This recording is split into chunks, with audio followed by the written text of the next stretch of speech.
Welcome to the channel. Welcome to today's run through of all the latest Manchester United news and transfer updates, keeping you right up to date with everything. I'm Jamie. Before getting into it, smash a like on the video, subscribe to the channel if you're new. Let's jump straight into it. So, firstly, bit of injury update ahead of the match at the weekend. Cunha, Maguire, Sesko, all out. They're not going to be available for the trip to Selhurst Park at the weekend, which is a bit of a blow because obviously the forward line, isn't it? Cunha with no Sesko, with Sesko being out, we knew that anyway. But then with Cunha being out now as well, it must be. I think it's concussion because apparently he did get quite a bad. Apparently got knocked out.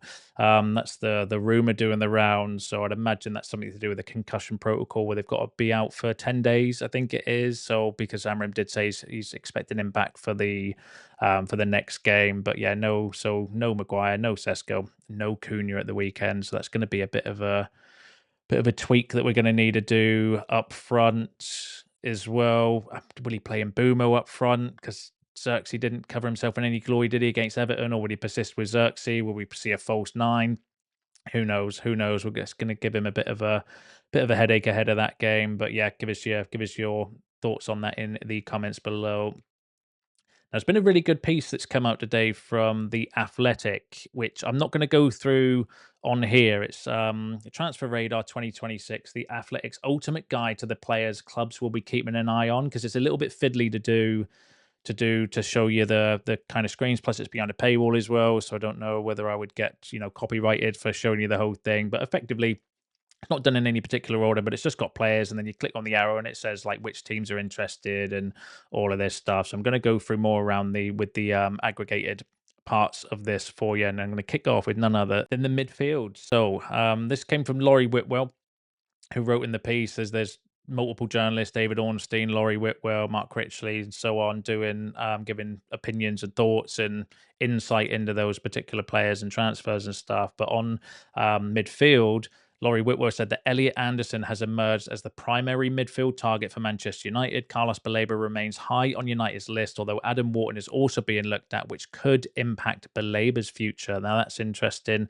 although that has really been the narrative recently, hasn't it? That they're the three Premier League proven midfielders that we are looking at as our top midfield targets, because they're the three that are probably going to be the most expensive, albeit but with there's question marks around Baleba's form and his price and stuff. But Brighton are still going to ask, I think, for a pretty penny for him. But Laurie Whitwell now saying that Elliot Anderson is the primary target. So Elliot Anderson has overtaken Carlos Baleba effectively in the order that we would be looking for, because it was always perceived beforehand that Baleba was still the top target, but no longer.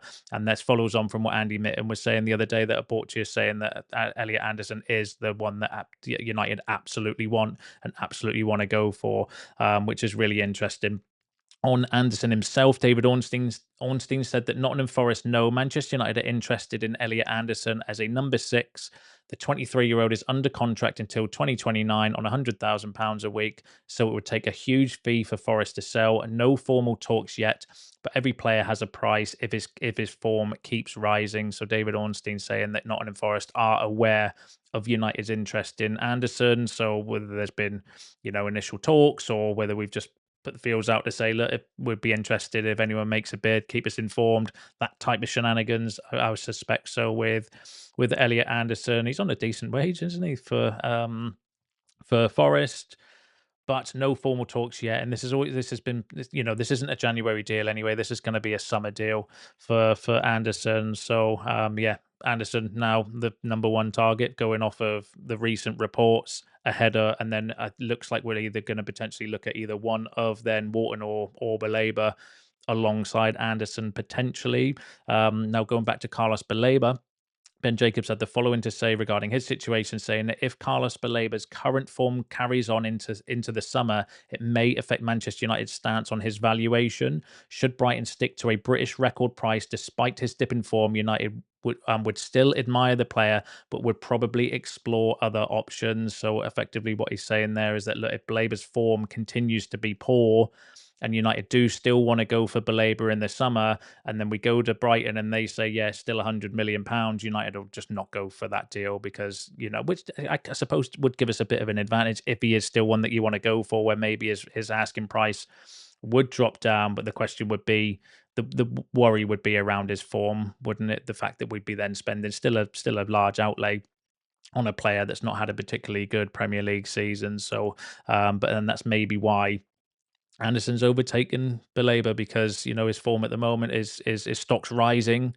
and he's been performing consistently this year for Forest, and Baleba hasn't. So maybe that is something to do with it, which might give Baleba a kick up the ass to say, well, hold on, now I might not get the dream move to Man United that I've suffered for this season. So will his form improve? So again, there's a lot of things that could potentially happen between now and the summer, but it does feel at the moment that Anderson is the one that we're going to go all in for, and I'm massively excited about that, because out of the three midfielders, he would be my pick anyway. And that's not just recency bias, because the reports have said it. I've said that before. We were before it was seen that Anderson would be the number one. He's just my style of midfield, and we all have different preferences and stuff. I just like Anderson. I think he's a bit of an all-action type midfielder, which I think would suit the team. But again, we'll all have different thoughts and preferences on that one.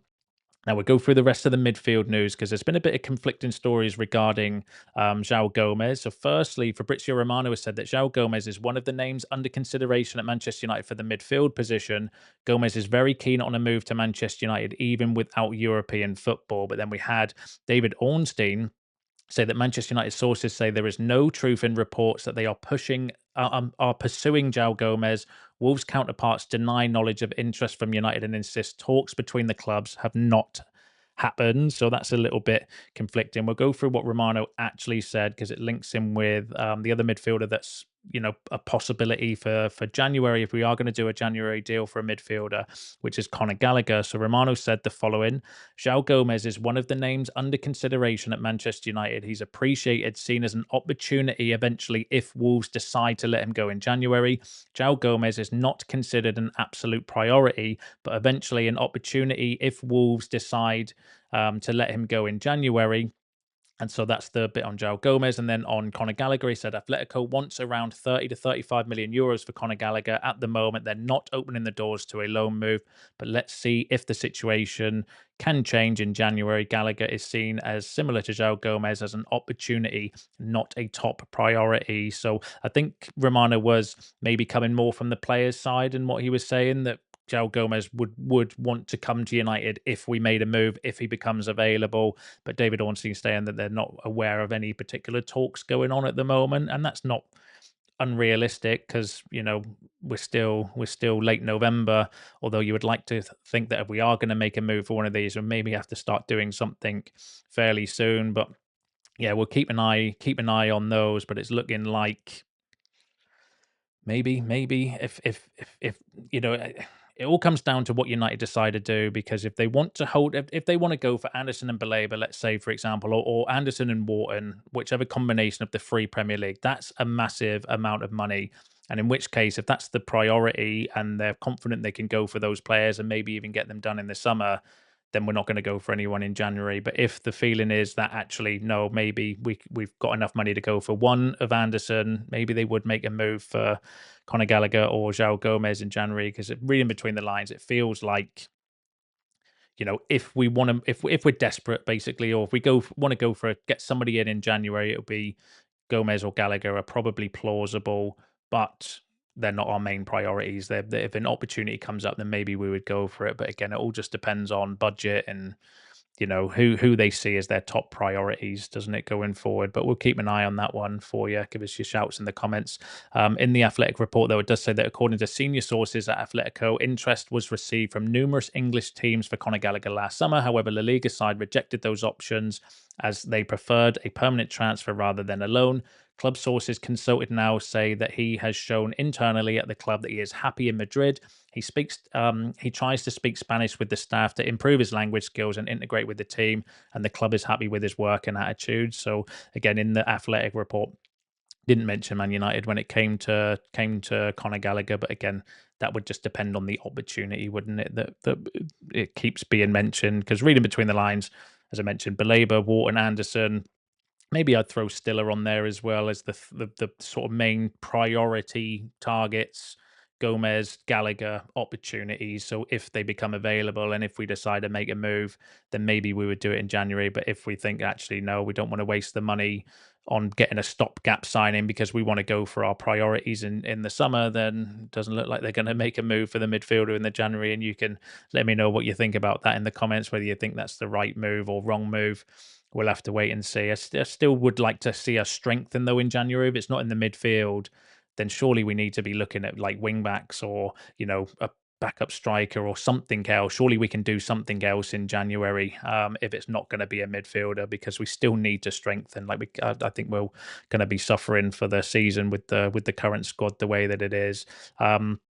But there could be another opportunity coming up in the form of Ederson. I brought you the story yesterday, coming from the agent of Ederson himself, saying that look, he's going to be potentially available in the winter or in the summer as well at a massively reduced fee from what we were quoted for in the past for Ederson. So there's been so Travella, who are a big Brazilian news outlet, who actually though did say the other day that we were in talks with Gomes. So maybe gone down a little bit now in my estimation, going off of what David Ornstein said there. However, they're claiming that Manchester United are now a probable destination for Ederson, with talks expected to resume soon. United's interest is long-standing, and they had personal terms agreed and even an official bid to Atalanta in June 2025.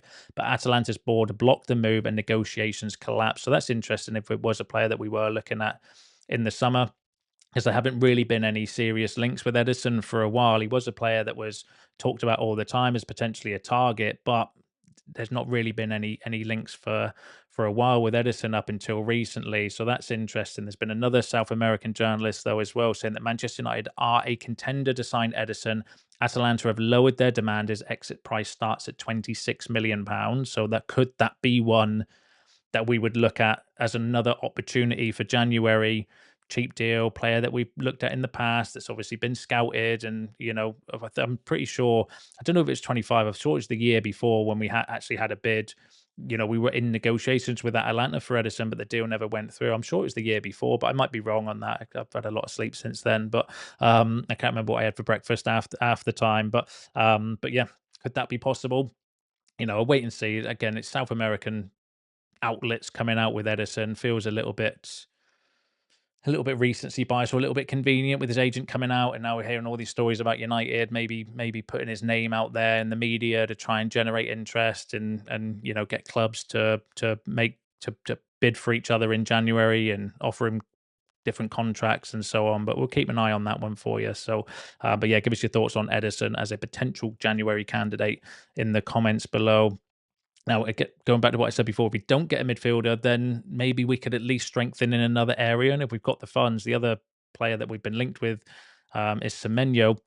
In the Athletic report, David Ornstein just said that Manchester United retain an admiration for Antoine Semenyo, but didn't really mention us as one of the teams. He basically said what he said in the report I brought to you the other day regarding Liverpool, Tottenham and Man City potentially in for Semenyo, even though we do admire him. But interestingly, though, Andy Mitton said that United went for him last summer, but the deal timed out. The word from Bournemouth was that they wanted £70 million. My understanding of this was that there weren't many biters at that price, so the deal timed out for Manchester United. He is absolutely somebody that Manchester United would be interested in signing to play for the team and to improve the team. So could we pivot if we're not going to get a midfielder in January because we want to keep the money, or we want to go for our primary targets? We don't want to settle for plan B. We want plan A in Anderson and Baleba or Wharton or whoever we decide to go for. But we've got the funds. Could we make a move for Semenyo? We'll wait and see. Wait and see what happens. It doesn't feel like it's a United deal, this one. It feels like Liverpool are still, favourites, seen as favourites to go for Semenyo, but that doesn't necessarily mean anything. They've been favourites for signings before that they've probably lost out on, same as us. It's a dog eat dog world out there. But yeah, we'll keep an eye on the Semenyo deal for you. But give us your shouts on that in the comments below. And we've actually already signed a player that's due to come in for his medical and everything, and that's Roscoe. So Christian Roscoe will arrive in England in the next days to complete his move to Manchester United. That came from Fabrizio Romano. $1 million for this midfielder. Played quite well by all accounts. I didn't watch any games at the under-17s tournament recently. Seen as a very good prospect signing, and I don't have an issue with this. I think this is actually hopefully one where we can start. We need to get a pathway for these young players. That's the next part of the the development, but to do that we need more games. To do that we need to get into Europe. So it's one of these, isn't it, where we're we need European football so big for development of some of these young players as well. But yeah, so Conor Romano is going to be flying to England to do his medical and contract signing and all of that stuff. He's still not going to arrive though until June, because that's when when the transfer window opens. But also that's when he turns. He's 17. We can't sign him until he's 18 anyway because of Brexit rules. So yeah, that's massively exciting. Now there's been a couple of other South American young players that we've been linked with, and no one other than Robinho Jr., who I've never heard of until this report came out. So I'm not going to lie. Manchester United are monitoring the situation of 17-year-old Santos talent Robinho Jr. Santos source don't rule out a sale by the end of the year to help their financial situation. Multiple clubs are after him, so that'll be a turn up for the books, wouldn't it? Because Robinho signed for Man City, and did he not say at the time, I thought I was signing for United, because I was only aware that there was one club in Manchester. He didn't even know City existed, and was told by his agent and everyone he's signing for Manchester, and he was dead excited thinking he was coming to United, but he actually ended up at City. So ironically, we're looking at Robinho Jr. I don't know anything about the player. I watched some of his highlight reels and stuff, and he just looks exactly like you would expect for a a Robinho type player. Flair, tricks, speed, that sort of thing. But apart from that, I'm no expert when it comes to the kid. And again, I don't have a problem with us going and breaking into the South American market, because we've neglected it for so many years and missed out on so many talents, that if we're starting to do that, then I'm 100% behind going for these sort of caliber of players. And there's been another link with another player that fits the mold of that as well. Manchester United reportedly weighing up a potential transfer move for international's highly rated young striker Ricardo Mateus. And again, he's a player that we have been linked with before. Young striker. He's 6'3" or 6'4", very tall. Looks a very powerful forward as well. So yeah, all for it. No issues. I don't know anything about the players though. There's not much data on them, and going off of like clips and highlights isn't the best way to talk about players. But I would trust Christopher Vivell and the team and everyone like that to actually that have got eyes for these sort of talents, because Christopher Vivell's got a reputation and a record of doing this at other clubs. So I have no issue if we are going to start breaking into that South American market for some of these young players like a Roscoe, like Serhou Guirassy, like Diego Leon, and so on. Yeah, no issue with that whatsoever. But give us your thoughts on all of that. I'm sure you will in the comments below. And then let's go through, keeping with strikers. This story's come out from Sport Build, saying that Manchester United have made contact with Borussia Dortmund over Serhou Guirassy. The Ghanaian striker thrived in the Bundesliga and is reportedly being considered as a credible option. However, United may face stiff competition in the race for the 29-year-old, given that the likes of Arsenal and Paris Saint-Germain are also said to be keeping tabs on him. Guirassy is also understood to be content at Signal in Indu Park, meaning a summer transfer could be the Reds' best chance of securing his signature rather than the January window. So Build are now suggesting that we have made contact with Dortmund over Guirassy. I'd still want to see a little bit more credibility regarding that, because the report I brought to you before around Guirassy was that his agent might come to United to make a move. But according to Build, no, we have made contact with Dortmund over Guirassy, but it's likely to be a summer deal, not a January deal. Unless something happens with Xerxes, maybe we could do something there. I don't know if he's a player of interest. I have no idea, but we'll have to wait and see how that one plays out. But it's another link from Bild, who are a fairly decent German news outlet as well, to be fair, suggesting that we are looking at Serhou Guirassy as well as others, Arsenal, Paris Saint-Germain. So if we've got competition for him, who knows whether we want Champions League football, European football, and so on and so forth. But yeah, we'll keep an eye on that one for you. Give us your thoughts on Guirassy. Would you go for Guirassy? Either in the summer, 29 years old. He is a goal scorer, though, proven goal scorer. So yeah, we'll just have to wait and see. Is it a bit outside of what we are looking for, though, as a club? Not Premier League proven, over the age that we're sort of looking at, but yeah, we'll keep an eye on that one for you. Give us your thoughts in the comments below, and then let's quickly go through the exit news. So in the Athletic report on Fernandes, it said clubs in Europe and Saudi Arabia have been monitoring Bruno Fernandes, who will enter the final year of his contract this summer. Man United also hold an option to extend it by one more year, and it was basically saying that look, United are going to have another decision to make in the summer regarding Bruno, because his value is going to drop if we don't sell him in the summer, and maybe Bruno will look at it himself as well with the lucrative offer from the Saudi Pro League League and, all of that stuff. So yeah, there's still murmurings that maybe, we do have a decision to make on Bruno, I think, in the summer, just purely based on the fact that, he's a high valued player, but if you keep him, you can potentially lose that value. But then do you keep him because he's valued internally as the player and stuff? So, but yeah, we'll keep an eye on that one. And then on Marcus Rashford, it's still unclear whether Barcelona will want to trigger Marcus Rashford's £26 million buy option. There has been no indication that the club will move forward with a permanent signing for a player who will be 29 next October. And again, this came out in the Athletic report suggesting that maybe talk of Rashford going to Barcelona is a bit premature, but he does have that, obviously, the option in his contract. We'll just wait and see what happens, because Barcelona might be like, actually, do you know what it is? We don't want to spend £26 million on a nearly 30-year-old or 29-year-old, and want to use that budget to go somewhere else, because we know they are in a financial mess, aren't they, Barcelona, and struggle to pay their wages and stuff. But yeah, we'll keep an eye on that one for you, if anything comes out. But give us your thoughts and feelings on that in the comments below. Give us your thoughts on all the other topics discussed in today's video, because that's you all up to date with the latest news and transfer updates. Don't forget to smash a like on the video on your way out. Subscribe to the channel if you're new. See you in the next one.